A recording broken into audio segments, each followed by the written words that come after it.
mas maganda nga guys itong ating over the toilet ay itong ating rack na ito nalagay na ating mga shampoo, mga sabon na kung anik-anik dyan.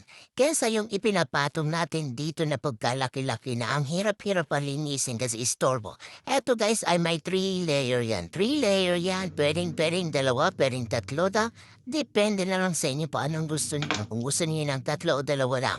Pero guys, tinayan man yan. Self-adhesive yan. Hindi yan basta-basta matatanggal ha. Pag yan ay nakadikit na sa inyo mga tiles, napapahigpit na ng pagkakapit niyan. Ayan, pili lang kaya kung gusto niyo yung baliktang sa ibaba or yung mataas ang nasa ibaba or baliktad. Pwedeng, kayo na ang bahala dyan. Mas maganda siya tingnan dahil mas madaling maglinis ng mga CR natin. Hindi tayo mahihirapan dyan. Ayan, ating Over the toilet bowl na ating rack. Yan guys, napakamura lamang nito at napakagaling-galing talaga. Hindi niyang kakalawangin ha. I swear, hindi niyang kakalawangin.